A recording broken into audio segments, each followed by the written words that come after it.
Reality is a game, not a metaphor, not a cute mindset shift, a game. Most people never question that assumption because they've been trained to treat life like a battlefield instead.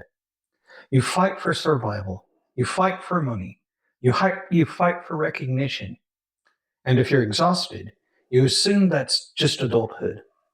But what if the exhaustion isn't proof that you're trying hard enough? What if it's proof that you're playing the wrong way? 98% of people lose not because they lack intelligence or effort, but because they misunderstand the structure of the game. When we arrive here, nobody hands us a manual explaining how reality actually functions. We're told to get qualifications, to work harder than everyone else, and hope persistence pays off. Yet the hardest working people are often the most stuck. That should make us pause. The first rule in this reality is that reality is not primarily a physical game. It's mental first, physical second. Most people try to change their lives by manipulating visible circumstances, more hours, more hustle, more strategy. But the physical world is the realm of effect. It reflects causes that already exist on the mental plane. Think about it like this: there's the unseen level, beliefs, identity, assumptions, emotional conviction, and then there's a visible level, bank balances, relationships, health, career outcomes. The unseen level is cause, the visible is effect. Trying to permanently change your life only through physical action is like trying to alter a reflection without touching the object casting it. And that's why so many New Year's resolutions fail. Someone decides to get fit, and they take action for a few weeks, then they revert. Not because they're weak, but because internally they still identify as someone who struggles with consistency. Identity pulls behavior back into alignment with what feels true. The same applies to wealth. A person can work relentlessly while carrying a deep assumption of scarcity. The outer effort may temporarily increase income, but if the internal blueprint says, I am limited, the result rarely stabilizes. You cannot outrun your self concept forever. Which brings us to the inversion that changes everything. Most people live by do, have, be. They believe if they do enough, they'll have what they want, and then they'll finally feel secure and fulfilled. But the structure is reversed. The effective order is be, do, have. You become first, you stabilize the inner state first, then you act from that identity. Then the result follows. If you want peace, cultivate peace before the external justification appears. If you want wealth, adopt the mindset of someone who feels capable and secure before the numbers confirm it. Frequency first, action second. Rule 2 is equally radical. You make the rules. What you call truth is often just a belief repeated long enough to feel objective.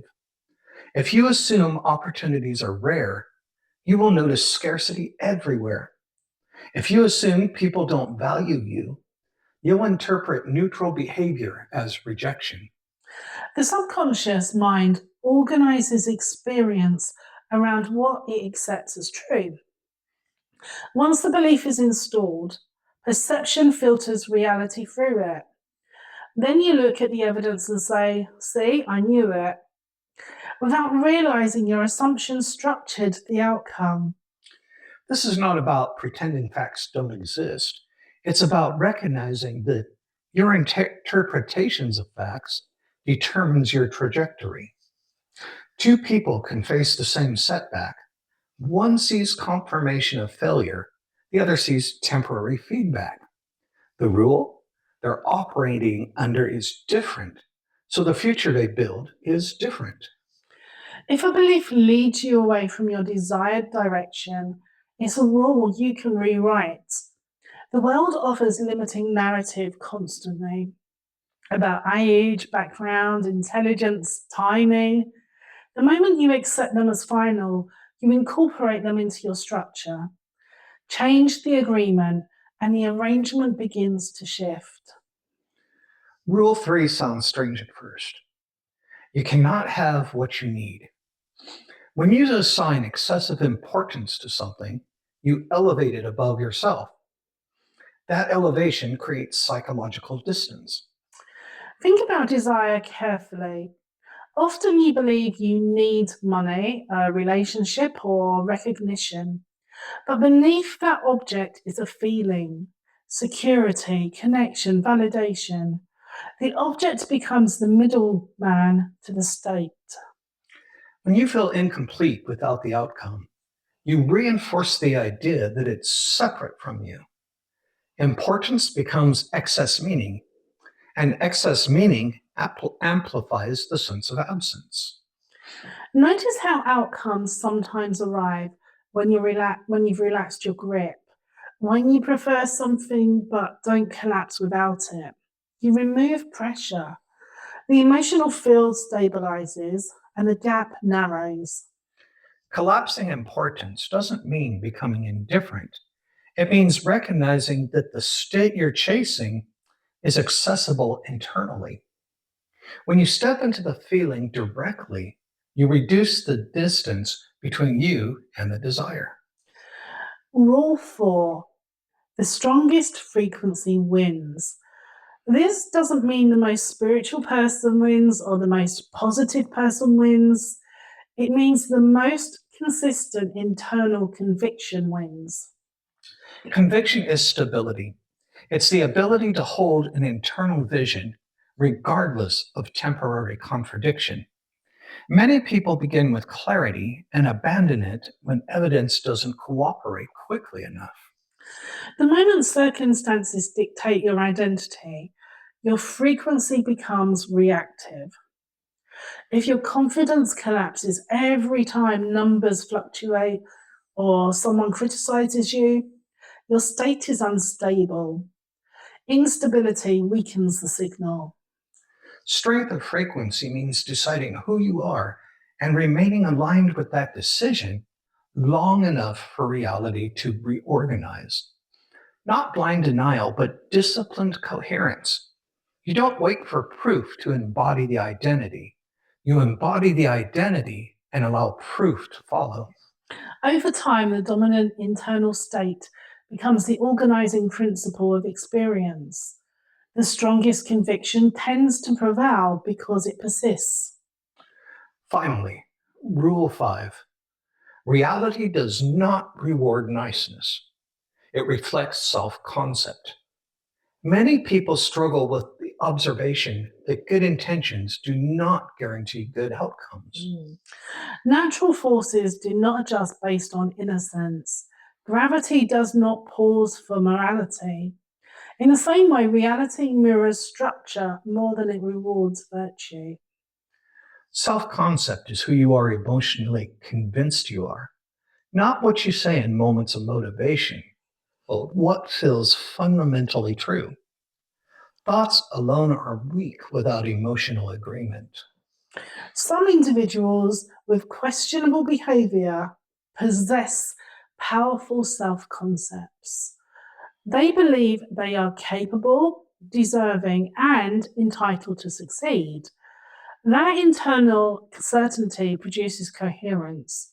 Meanwhile, kind people can carry deep doubt or guilt, which fragments their frequency. This is not an endorsement of harmful behavior. It's a structural observation. Identity determines outcome more reliably than intention. If you feel small, powerless, or perpetually overlooked, reality mirrors that assumption. So the question becomes, who are you convinced that you are? If your desired reality conflicts with your self concept, the self concept wins until it's rewritten. Winning the game isn't about force, it's about alignment. Change cause before changing effect. Rewrite unconscious rules. Release excessive importance. strengthen conviction, and refine identity. The 98% fight the reflection. The small percentage adjust the source. When you master the inner configuration, the outer structure follows. And this is where responsibility returns, not as blame, but as leverage. If reality responds to internal structure, then you're not merely reacting to life, you are participating in its very formation. Your beliefs influence perception. Perception influences decisions. Decisions influence action. Action influences results. Results reinforce belief. That loop continues automatically until you interrupt it. Interruption begins with awareness. Notice the stories you repeat about yourself. Notice the emotional reaction when you imagine expansion. These reactions reveal your current configuration. And from there, practice deliberate alignment. Choose assumptions that support growth. Stabilize emotionally before acting. Let action emerge from identity rather than panic. And when setbacks appear, treat them as reflections of previous states rather than permanent verdicts. The game responds to dominance over time. Consistency converts inner alignment into physical structure. The question is simple. Are you playing the visible level only, or are you mastering the invisible level that generates it? Because once you understand that reality is a mental game expressed physically, you stop exhausting yourself fighting effects. And you begin shaping causes instead. That shift alone separates those who drift from those who design. The game was always responding. And now you know how to respond back. And maybe the most empowering realization is this. You don't need permission to start playing differently. You don't need a perfect past or flawless discipline. You need awareness and repetition. Small internal shifts sustained over time, they compound. The moment you accept that the inner world is causal, every reaction becomes a choice point. You can default to old programming, or you can reinforce a new identity. That repetition builds momentum. So if you're watching this wondering whether this works, test it. Adjust one assumption, stabilize one state, observe what changes. The game rewards consistency, not intensity. Play long enough, and a reflection has to follow. Stay steady. Let the mirror reorganize in your favor.